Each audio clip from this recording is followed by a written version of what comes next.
could you just start by stating your name, when, and where you was born? Mhm. My name is Alvia Wardlaw, Alvia Wardlaw. I was born in Atlanta, Georgia, on November 5th, 1947. My parents moved to Atlanta when I was 3 because my father um, was one of the first faculty here at Texas Southern. So he moved from Atlanta to Houston to become chair of the math department here at TSU. So I literally grew up on this campus. And so could you tell me how was it growing up around it in this era, or in the era of the civil rights movement? And growing up in the 50s and the early 60s was a wonderful time in my life and in the life of my friends. The era was one in which black people were really self-sufficient, and the fact that we were experiencing integration did not matter because we had excellent teachers, we had strong ministers, we had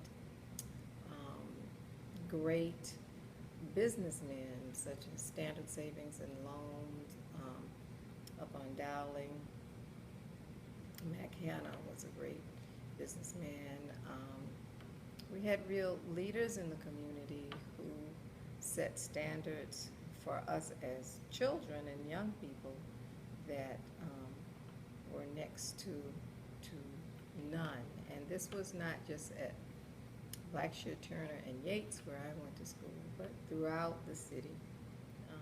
All of the schools, Worthing, Booker T. Washington, Wheatley High School, all had strong academic foundations upon which we learned. And we had teachers who were really, really determined to make us our best. So that these kinds of experiences were what enabled us to later go off to different colleges and compete with all of the rest of the students that we did not encounter as we were growing up. I mean, our social lives were based upon the Thanksgiving game, but us our best. So that these kinds of experiences were what enabled us to later go off to different colleges and compete with all of the rest of the students that we did not encounter as we were growing up. I mean, our social lives were based upon the Thanksgiving game between Wheatley and Yates, which was an amazing, amazing event. You went right over to what was then Jefferson Stadium at U of H, which no longer exists. They now have the big new stadium at U of H, but prior to that, the Thanksgiving game, which turned out to be the largest high school game in the country. We didn't know that at the time. We just knew we had to wear our crimson and gold because Wheatley was going to have his purple and white on. And all of the alumni would come to that game. You would have men and women in their 70s and 80s who would come to the stadium wearing suits and hats like they were going to church. The women had on red gloves, gold gloves, red hats, gold hats, anything that represented the Yates colors. And I can only speak for Yates because it didn't go to Wheatley. But Yates was very, very proud. And the big thing was the halftime at the football games. And the biggest halftime was the Thanksgiving Day game. So that, at that game you had purple and white on one side and then our crimson and gold on the other. And the halftime, who had the best band, who had the best football team. And when I went to Yates, we won state champs 64 and 65 back to back, so that was really exciting. But who had the best band? And who had the best queen? And who had the best float? And who had the best presentation of their queen? And the one presentation that I remember of Miss Yates was in 1964, and Brenda Jones was Miss Yates, and we had a special kind of presentation for halftime, and I'll tell you about that in a minute. Can we cut it off for 1 second? All right. So, as I was saying, Wheatley had a beautiful float, and the float came out, and I remember, you know, it was purple and white and decorated, and Miss Wheatley looked beautiful, and she was waving to the crowd, and they had escorts, and it was really very beautiful. The floats were always beautiful, and they brought Miss Wheatley down to the 50-yard line, and, you know, her court was there, all the queens and the escorts. They came to the sideline. And then there was kind of this pause and silence, and the Wheatley side was like, oh, see, they can't even come out on the field because we are just so amazing. And Yates, we kept waiting and going, oh, what's wrong? Did the float break? All right. Did it? Okay. So we're all getting nervous because Miss Yates has not shown up, and we're like, what is going on? And then we hear this noise in the sky, and people start looking up because the noise gets louder and louder, and then we hear this buzz, buzz, buzz, and we look up, and it's a helicopter, and all of a sudden the helicopter starts lowering down to the 50-yard line of Jefferson Stadium, and it lands there. By this time, the Yates, all of us are on our feet because we kind of know what's about to happen, and the helicopter turns off, and these escorts walk up, and Miss Jack Yates High School steps out of the helicopter. And when that happens, and she's got on her red and gold and is waving, the Yates side just went crazy, and we were just yelling and screaming, and oh my goodness, you know, it was so much fun and so amazing and exciting. And mind you, this was like in 1964. People didn't have access to helicopters like you had, you know, to your parents' car or something. It just, that took so much work, and the fact that it was such a surprise that nobody knew, that was one of the best things I ever witnessed. So I can't even remember if we won the game or not. I think we did.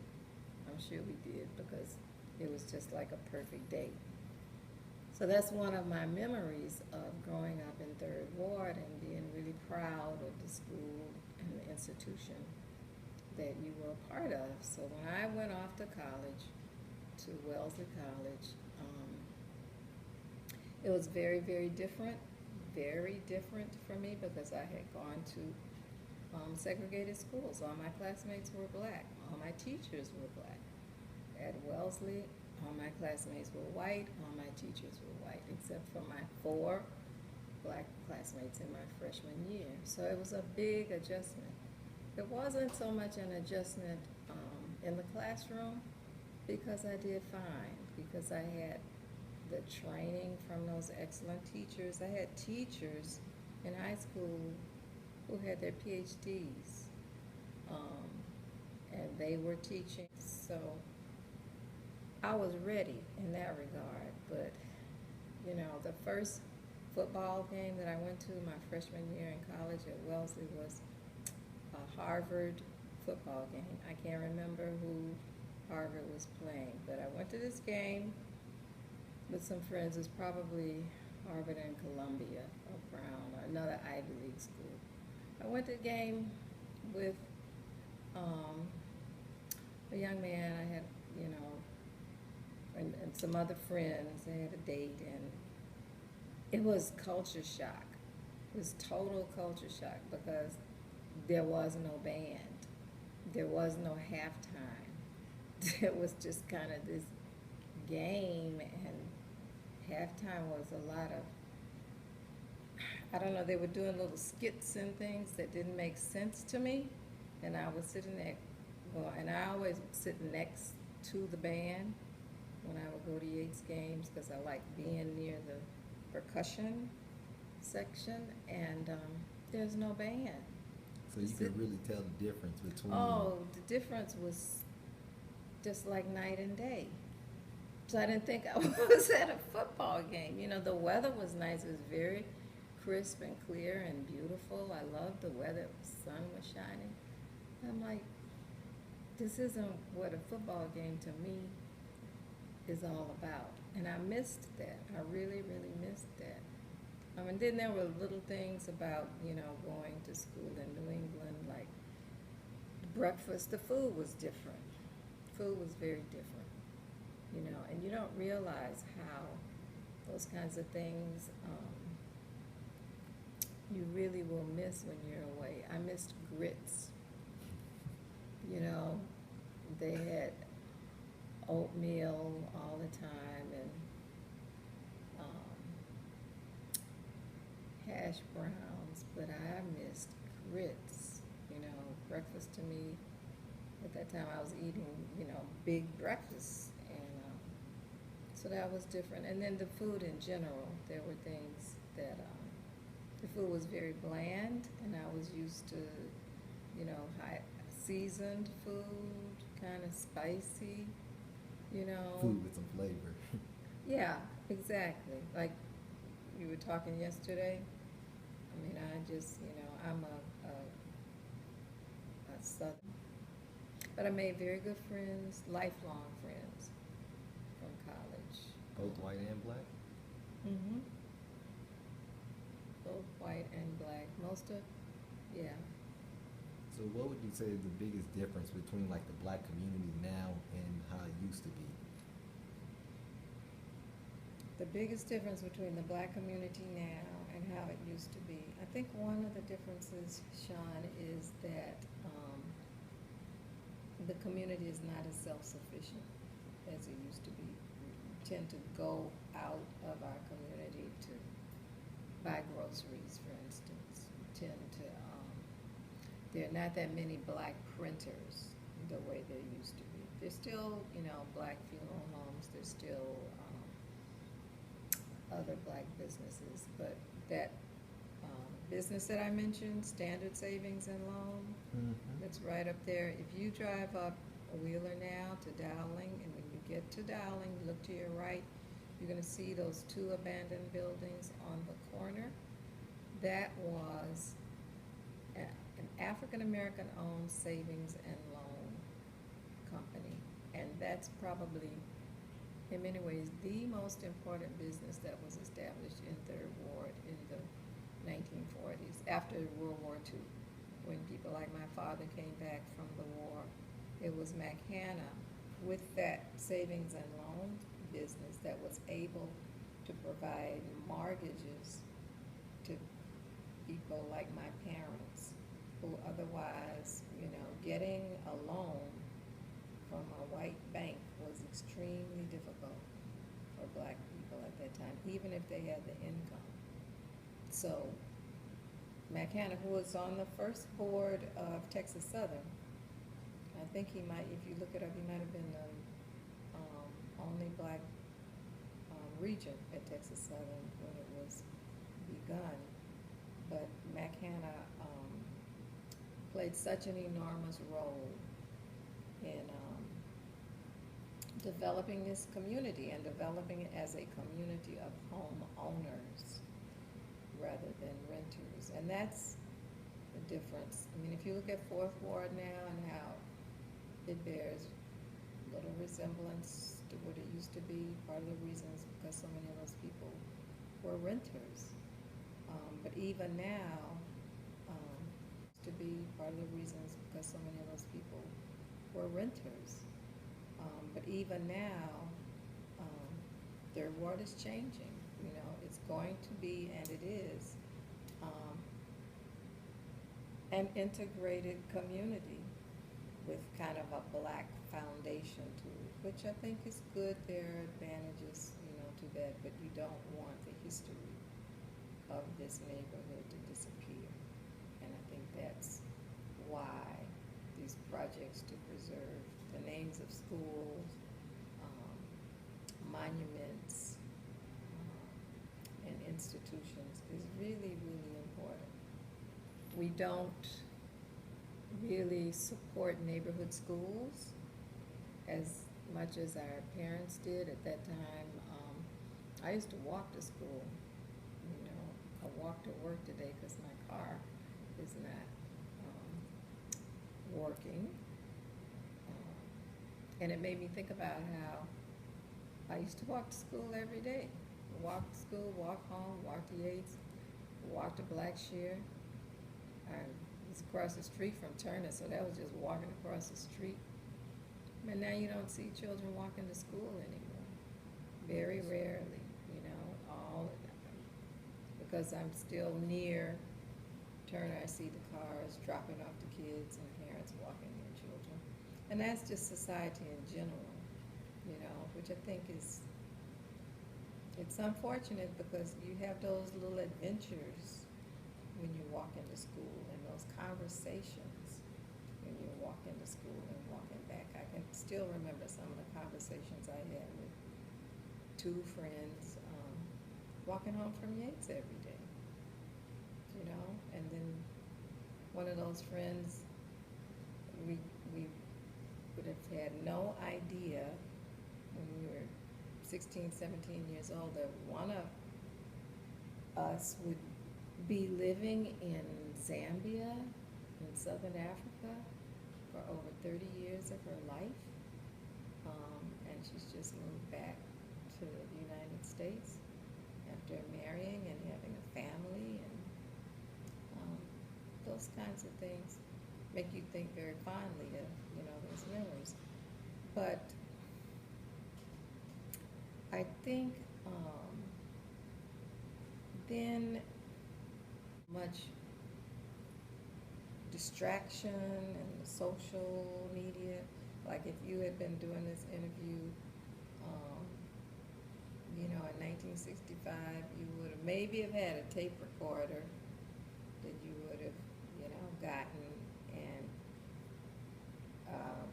you'd be taking notes.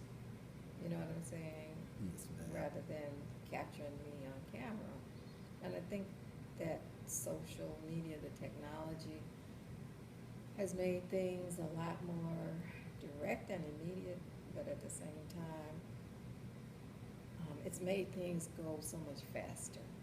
And as they go so much faster, we lose kind of sight of what the important things are. So I'm glad that you're doing this, because it's allowing me to think back and kind of gather my thoughts on some things that happened to me. But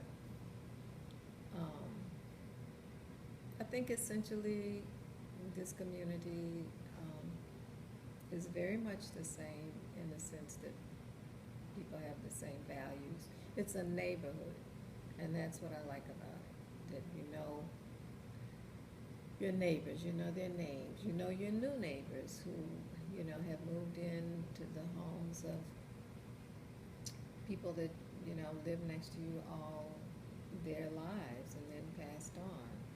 So the new neighbors become part of the old neighborhood. There's kind of a sense of place connected with that you don't find elsewhere. Unfortunately, though, you know, you had a number of younger African Americans move into other parts of Houston all over, and now some of them are trying to move back the way many Houstonians, you know, are moving into the area because it's so convenient. It's 7 minutes from the medical center. You know, that's a blessing. When you have an emergency with a child and you can get to Texas Children's Hospital in less than 10 minutes, that's a blessing.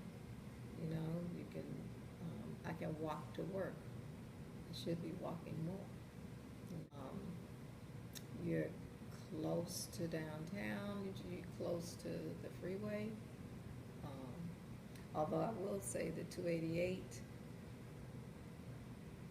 was part of the demise of what we knew as Third Ward, because it divided that this part of the community from the rest, and took out so many black homes. And I have a classmate whose parents had just bought their house on Castle Court. They hadn't lived in that house a year when the city came, and through eminent domain just took all of the property, and they ended up moving way into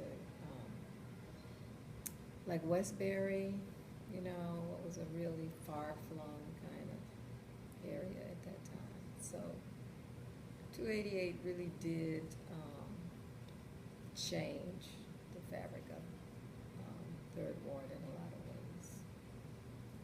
Okay, so here goes the last question. Mm-hmm. As someone who is raised up around the HBCU, what do you think, like, is the importance of HBCUs nowadays? That's a very good question. That is a very good question. I can't begin to tell you how important I think HBCUs are, because had it not been for HBCUs, excuse me, my grandparents on my father's side and both my parents would not have received a college education. My grandfather went to Morehouse, my grandmother went to Spelman, my father went to Morehouse, and my mother went to Clark College, which is now Clark Atlanta University. And it's that kind of upward mobility that enables all of us to not only take care of ourselves, take care of our families, have a stable life, experience some aspect of comfort and prosperity, and be able to give our children HBCUs have always done, and that's what they continue to do. I didn't go to an HBCU because I wanted to explore, and that was during the 60s, and all of us were kind of pioneers, and I wouldn't change it, but I know there's certain things in my college experience, like that band story I told you, you know, the culture shock. There are certain things that I missed. I think HBCUs are, by definition, nurturing places for students of color, for all students. The faculty tends to take a very personal interest in students and push you all, show you different opportunities, different experiences that you may